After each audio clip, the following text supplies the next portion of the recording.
আমার বন্ধুগণ, শাবান মাসের 15 তারিখ একটা রাত্র আছে, লাইলাতুন নিসফি মিন শাবান। শাবান মাসের 15 তারিখ আমরা যেটাকে বলি শবে বরাতের রাত্র, ভাগ্য গড়ার রাত্র, দোয়া কবুলের রাত্র। ওই রাত্রের মধ্যে আমরা সবাই ইবাদত করব আল্লাহর কাছে। গুনার জন্য, আমরা যে গুনাহ করেছি এই গুনার জন্য আল্লাহর কাছে ক্ষমা চাব।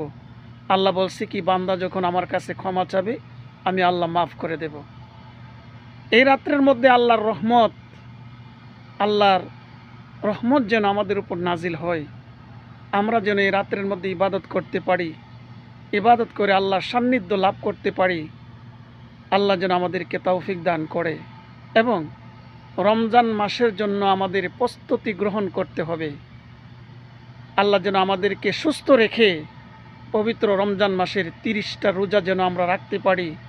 আল্লাহ যেন আমাদেরকে তৌফিক দান করে এবং আমরা যেন রমজানের হুকুমগুলা, রমজানের হকগুলা সঠিকভাবে পালন করতে পারি। আল্লাহর কাছে আমরা এই দোয়া করব, আল্লাহ তুমি আমাদেরকে আল্লাহুম্মা বারিক লানা ফি রজব ওয়া শাবান ওয়া বাল্লিগনা রমাদান।